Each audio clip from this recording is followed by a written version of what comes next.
and Gary Harris every Tuesday night at 6:30 for the latest on all things Crimson.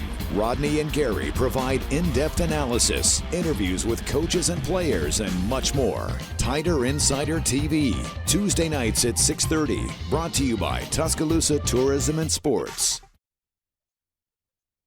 The views expressed in the following program do not necessarily represent the views of the staff and management of WVUA 23. Bringing you analysis and insight into the Crimson Tide. Your Crimson Cover hosts, John Copeland, Mike Parker, and Chase Goodbread. Sponsored by Burnham Hahn and by Crimson Village. Welcome in once again to Crimson Cover Television on WVUA 23. I'm Chase Goodbread of NFL.com. I'm joined by Big John Copeland, our co-host and former Alabama All-American defensive end. Our third co-host, Mike Parker, unable to be with us tonight. Hopefully we'll have Big Mike back in his usual spot next week. We got a lot to get into here on this edition of Crimson Cover. Updating you for sure on Alabama basketball. A couple of games this week for the Crimson Tide. One up, one down in that department. Some transfer news on the football team. Senior Bowl preview as well. A couple Alabama players will be in Mobile next week competing at the Reese's Senior Bowl. We're going to take a look at those NFL title games. Got a whole lot coming at you here on this edition of CCTV. We start, though, taking a look at this Alabama basketball team, and most recently, a highly disappointing loss for the Crimson Tide to the Georgia Bulldogs. It was on the road in Athens. Final score, Georgia 82, Alabama 76. Now, John, Georgia had lost 8 in a row coming into this game, and this was their first SEC win. They were 1-6 in the SEC coming out of this one. So even though it's on the road and it's tough to play on the road, it's a really disappointing loss for the Crimson Tide. Once again, they didn't shoot that great from the outside, and they just could not get it together, John. This team's been struggling a little bit in SEC play. You know, Chase, when I look at a loss like this and the inconsistency of this basketball team, one thing jump out at me, and that's leadership. Who's leading this football in the locker room from a player perspective? I don't care how good your coaching staff is. You have to have some kind of leadership. You have to have somebody who will let you know and get in your face and let you know, look, this is what it takes to be a winner. And if you're not doing this, we'll find somebody else to get it done. And this team right now do not have any leadership, in my opinion. It looks like Nate Oates is kind of scrambling to find people on the bench who can give him what he wants, because we're seeing a lot of bench minutes, a lot of substitutions. He's still trying to figure out where to lean on some of these minutes. We've seen Javon Quinterly, who's the best ball handler on the team, most explosive guard on the team, coming off the bench a little bit here lately. Nate Oates apparently wanting a little bit more defense out of him. Darius Miles hurt against the Georgia Bulldogs. No word on his injury, but, yeah, just a mess. Alabama led this game 42-36 at halftime. They lost the second half by 12 points. Jaden Shackelford was the only guy on the team that was hitting any threes. He hit 6 out of 9, but the team was just 9 out of 34.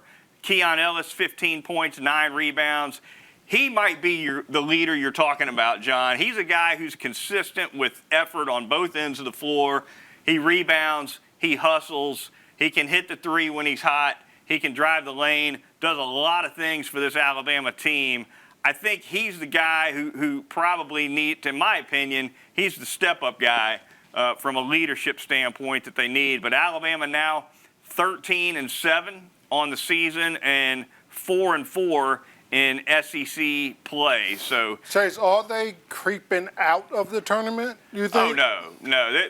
They're still in good shape for the NCAA tournament because they played a very tough non-conference schedule, and they got a lot of big wins in non-conference play that's going to carry them. But do that carry over? Those were early season wins. Those Right. were early season basketball games. Do the committee have that kind of memory to Yes. think back as far as the beginning of the season. They only forget about your non-conference season if you didn't play anybody, right? Yeah. If you play a weak schedule and you go 12-1 or something, 13-1 in non-conference play, yeah, they'll forget all about that if you have a bad conference record. Alabama didn't do that. They played some tough teams in non-conference play, beat several of them. I think Alabama's going to be just fine where the NCAA tournament is concerned. Not looking like they're going to be a high seed, though, like they were last season. Who knows? Maybe they get hot and start playing a lot better. They did get a win last weekend against Missouri. Some highlights of that one for you as well. Beat Missouri 86-76. There you see some highlights there of Jaden Shackelford driving the lane. He led the way with 21 points, 7 rebounds. J.D. Davison, the freshman guard, 17 points. And Javon Quinterly, 13 points and 9 assists. And so they got it done on that one. Missouri, not an especially good team in the league either. There you see a Quinterly assist. Really nice look there. He's a heck of a player. Alabama needs him to step up as well on the defensive end, I think, and they'll be in a lot better shape. But the biggest problem to me, 184 out of 595 from the three-point line, shooting 30.9%. If you're going to be a three-point shooting basketball team, you have to be better at putting the ball in the basket. And I've said this before, if those shots are not falling, then find another way to create offense. Right now, it is the three-point shot or nothing for this basketball team. It's a great point, John. They've taken almost 600 three-pointers, and they've only played 20 games. Yes. Where I went to school, that's 30 three-pointers a game they're shooting. You're only making 31% of them. That's just not going to cut it. Nate Oates does not like the two-point shot. He wants everything to be a drive to the hole or a three-pointer. And that's the way he plays, and that's the way they roll. You have to generate offense. It's not like the defense is just so great that you can hold opponent under 60 points. So you have to create offense some kind of way if the three-point shot is not falling. No question about it. Alabama definitely struggling. Next up, they have got a huge non-conference game. They're going to be taking on Baylor, which is a top 10 team in the nation. I think they're ranked 4th last I checked. They're going to be playing at Coleman Coliseum tomorrow, Saturday afternoon, 3 p.m. It's going to air on ESPN. That's a chance for Alabama to really turn things around against a big-time opponent. We shall see how that turns out. But, yeah, they got to start hitting the threes. That's the number one thing. And, you know, the defense has been up and down. I think the rebounding is starting to get a little bit better. But Nate Oates has to – you're right, they've got to find ways to generate offense if the three ball's not there. But they've also got to find ways to win on nights when they're just not shooting well. And they've had quite a few of those nights. They got to be locked down on defense to win games that are going to be low scoring. And if you think about last year's team, that's exactly what they did. When they wasn't scoring the basket, they was playing defense, getting turnovers, getting quick runouts, and generating points that way. This team, they're not doing that. They just started rebounding the basketball well. They don't get a whole lot of fast point break. So the only offense they really have is the three-point shot. Yeah, no doubt. Alabama basketball, a little bit of a crossing roads right now. That game against Baylor will be a big one again Saturday at Coleman Coliseum, 3 p.m. tip-off, airing on ESPN. We've got a whole lot more to come here on Crimson Cover Television, talking Alabama football, a little bit of roster news, a little bit of Senior Bowl news, plenty more to come. Stick around. You're watching CCTV on WVUA 23. Burnham Hahn Exterminators offers termite and pest control solutions for residential and commercial customers in the West Alabama area. Family owned and operated, now in its 3rd generation, we stay up to date with the latest advancements in the pest control industry to protect your family and home from pests. We're an authorized operator of the Centricon baiting system. Burnham Hahn Exterminators, here when you need us. Call us today for your complete termite and pest control services.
kick ass. SWAT isn't about kicking ass. It's about saving lives. Which sometimes requires kicking a little ass. Street! Why'd we let him drive? Take care of business, fellas. Never be in a hurry to die.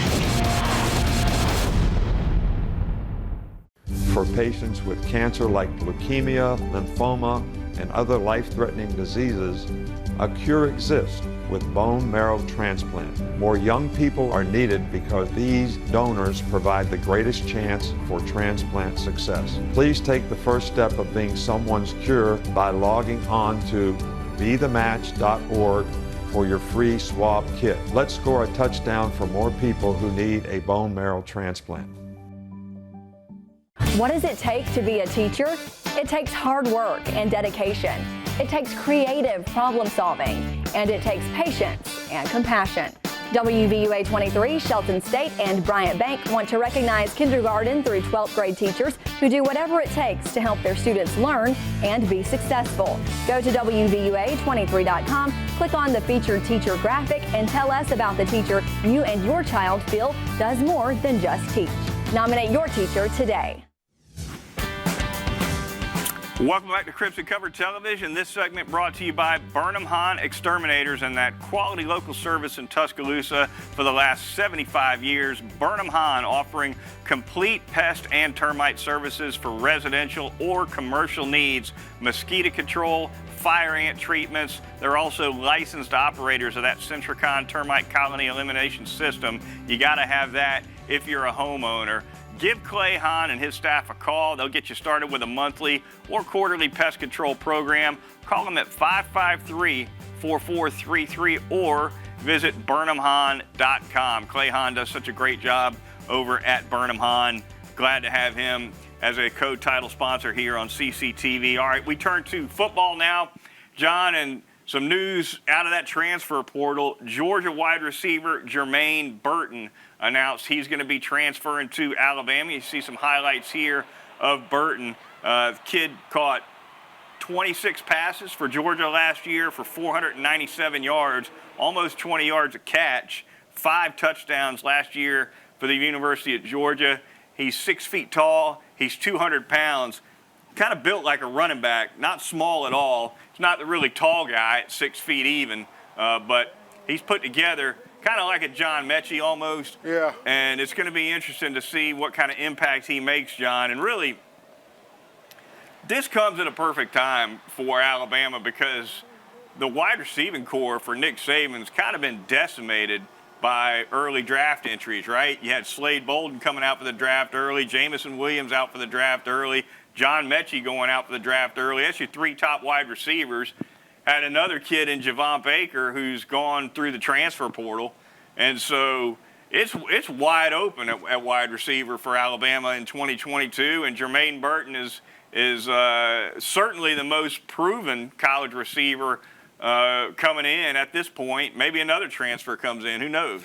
Yeah, I think so, Chase. I think with this transporter thing, and it's pros and cons to the whole thing. But I think a team like Alabama, you're going to see Clemson and Georgia starting doing it a little more. They're going to start saving some of those scholarships that a high school kid probably would have gotten, and they're going to start going into this transfer portal. And I think in this day and age, in order to build a great championship caliber football team, you're going to have to go in the portal and get guys that are game ready who can come in day one and help your football program. This portal is a crazy thing. There's a lot more kids going into the portal than there are coming out with offers at a different school. Yes. And, Nick Saban, when this whole transfer portal thing came into existence, especially when they took away the rule where now you don't have to sit out a year when you transfer. You just go, and you're eligible right away. Nick Saban said this is going to make the rich richer. This is going to make the top programs in college football even stronger.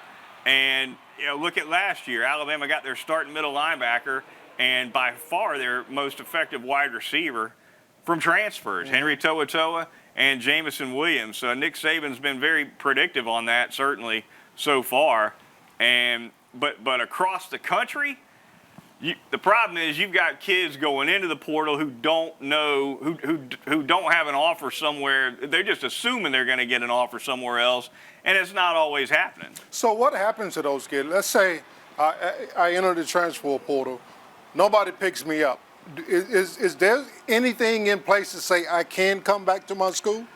If the coach wants you back, yeah. And if he doesn't? If the coach gives your spot away, then you better find somewhere else to go play. But it's the kid's choice to go in the portal or not. If you don't get picked up, then you just out. If you don't get picked up, then you better walk on, or you're out of football. Wow. That's how it works. Wow. So, but you know what? Again, if the kid's got to be smart enough to pick up the phone and make sure there's a coach somewhere that wants them before they go in the portal, then they don't got to worry about that. Yeah, that's going to be, down the road maybe. But right now, it's the Wild West. Everybody thinking, you know how athletes are. Everybody thinking, look, I can't play here. I can play somewhere else. I get in here, somebody's going to pick me up.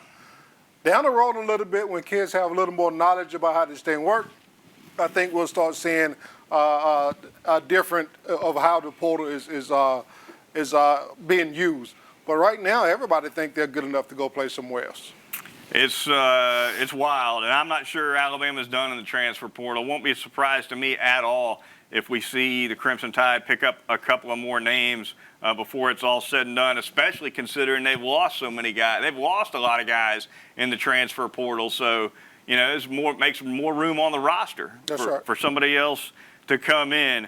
One player, John, who went into the portal and now has come back out and decided he's going to stay at Alabama, is Jalen Moody, the longtime inside linebacker for Alabama. I think he's coming back for his 5th or 6th year. He's been around a long time. He decided to go into the portal, and obviously he had talked to Nick Saban, and Saban had told him, you could stay with us if you want to, and he decided to withdraw his name from the portal, and he's going to stay at Alabama. So that's one way to do it, too. I would like to have heard that conversation. I would have loved to hear that. And he's been around here a long time. So, I mean, my thinking is if he was going to play and get significant playing time, you would have gotten it already. Christian Harris leaving to the NFL, you wonder if that might have had something to do with Jalen Moody coming back, because he was in the portal while Christian Harris was deciding if he was turning pro. Christian Harris decides, I'm going to go on to the NFL, and I think it might have been just a day or two later when the news came out that Moody was going to come back. They both play inside linebacker. I'm connecting dots. I'm speculating, but who knows? It could have had something to do with it. Also, Alabama punter Ty Perrine enters the transfer portal. So another one there. Have you seen the Dr. Pepper commercial with the transfer portal? With the punter? With the punter. Yeah. He better have some Dr. Pepper. That's right. That's fantastic. Yep. Yeah, load up Ty with some Dr. Pepper so he can find a spot somewhere else for sure. All right, the Senior Bowl coming up next week, and a couple of Alabama players will be taking part. Brian Robinson, the outstanding Crimson Tide running back, going to be participating in the Senior Bowl. He's going to be coached by the coaching staffs of the New York Jets and the Detroit Lions. Also competing in the Senior Bowl, defensive tackle Fedarian Mathis, who had a really strong season for Alabama in the middle of that defensive line. But that's it, though, John. It's kind of a light year for Alabama down there. It's usually 4 or 5 guys at least. But you know why, though? Most of our best football players were juniors. But that's been the case every year for 10 years almost. We wasn't as top-heavy with juniors this year as we've been. I mean, it's just more this year than it's ever been, I think, from a top-heavy performance standpoint. Both of those guys definitely have a chance to improve their draft stock.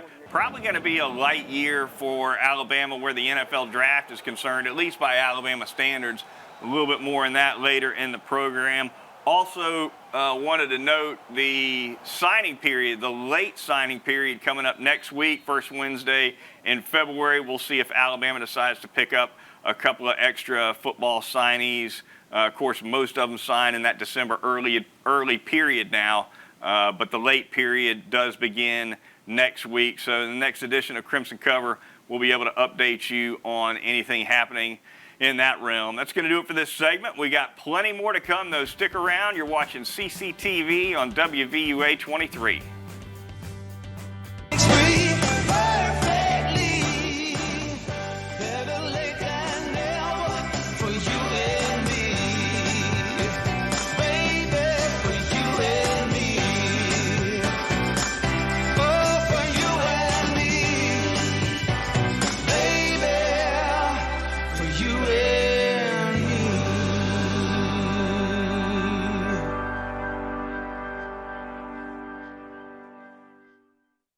It's good to know that in this impersonal world, there's still a local home-owned drugstore that can take full care of you and your family.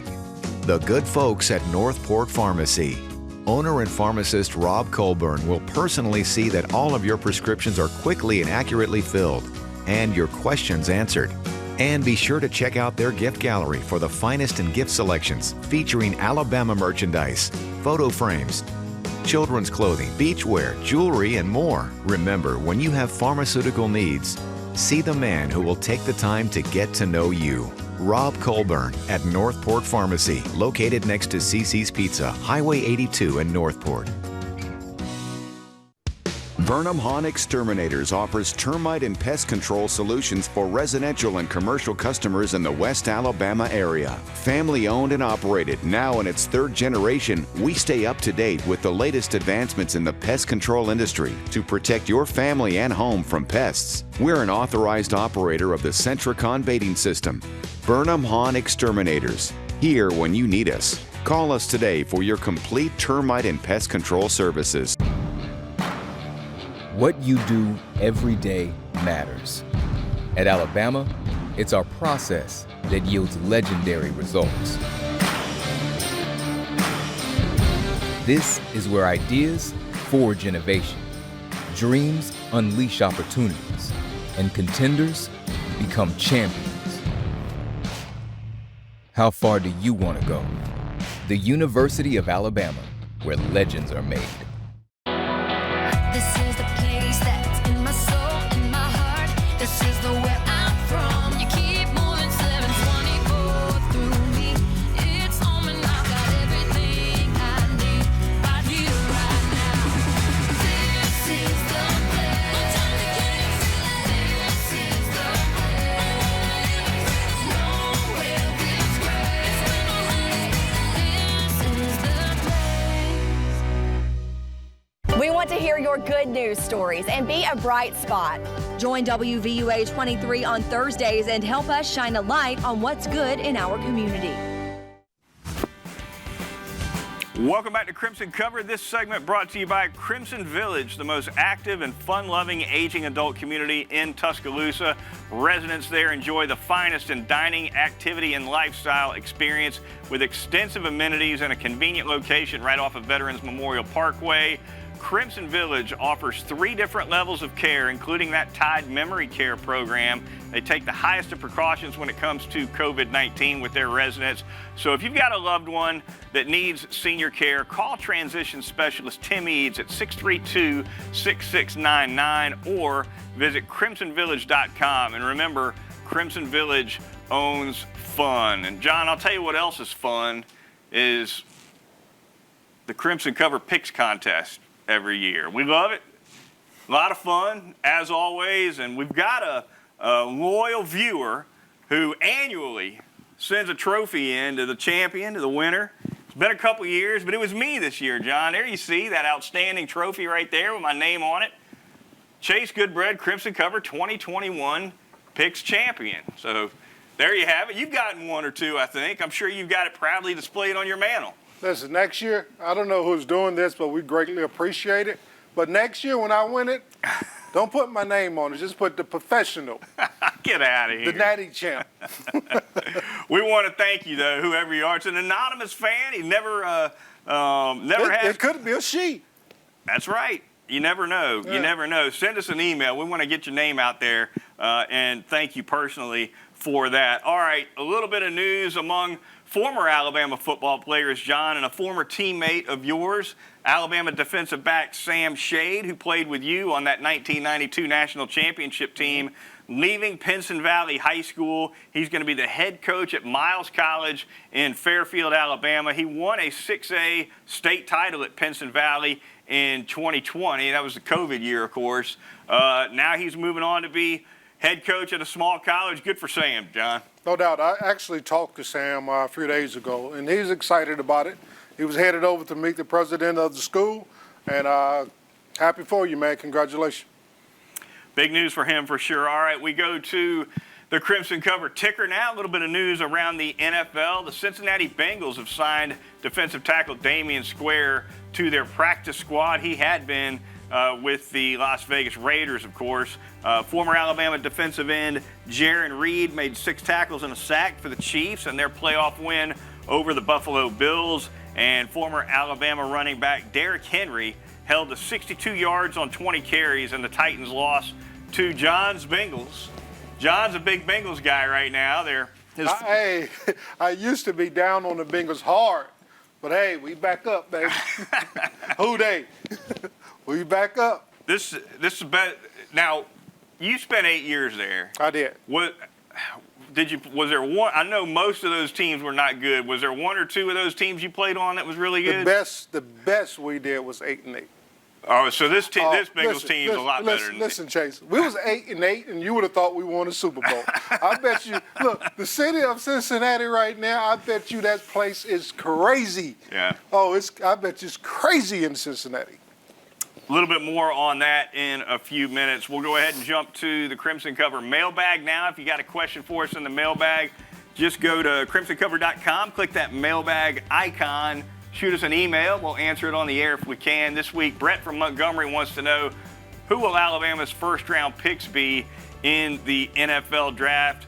Might just be 2, John. And Alabama's used to having 4, sometimes 5 even, first-round draft picks. It's looking like probably just 2. Evan Neal, the outstanding left tackle, is going to go very high, maybe even number 1, believe it or not, but probably a top 5 pick. That's how he is viewed by NFL scouts. Jamison Williams, the excellent receiver, who, of course, blew out his knee in that championship game. He's probably going to be a first-round pick as well. He had a monster year for Alabama. Early, middle, or late? Probably late first round for Jamison Williams, and that may be it. If there's anybody who has a chance to sneak in the back end and be a first-round pick, another first-round pick, maybe Christian Harris, the inside linebacker who we talked about a little bit earlier in the program, but more than likely, probably just 2. So there you have that. And as we sign off, thought we'd talk a little bit of Conference Championship Weekend. Super Bowl coming up here, not this week, but next week. Conference title games, Bengals, Chiefs in the AFC, Niners, Rams in the NFC. John, who you like? Hey, let's make the pick for the trophy. Okay. Well, the trophy's got my name on it. That's all right. I can put tape over it. No. That's all right. You like the Bengals over the Chiefs or not? Oh, we're picking for the trophy. Yeah, we're picking for the trophy. I like the Chiefs. So do I. I'm not stupid. The Bengals are a good football team, but I just don't think they have enough to beat the Chiefs. I like the Rams over the Niners. I like the Rams. We got to go. For John, I'm Chase. We'll talk to you next time on Crimson Cover. The Holiday Inn Express Hotel and Suites in Tuscaloosa invites you to come and experience our award-winning hotel and exceptional hospitality. We are located just minutes from the Alabama campus and area shopping. If it's business, shopping, groups, or family that bring you to town, call us to book your stay. Once you have stayed with us, you'll understand. We welcome you as our guests, and you depart as our friends. The Holiday Inn Express. Welcome to Baseball Country, a ministry in West Alabama that reaches far outside the diamond. We create opportunities for people of all ages and backgrounds to encounter Jesus. From baseball and softball training for high school to the big leagues, to men's and women's team sports camps, men's and women's ministry, youth mentored hunts, service projects, custom retreats, and so much more. If you want to get in the game, email sam@baseballcountry.com and follow us on Facebook and COVID came out, I was a total skeptic. I didn't take that vaccine when my husband did. Then I'm in excruciating pain. He took me to emergency. I had COVID. We don't talk about lasting effects of COVID. I still have myocarditis. It's been 65 days.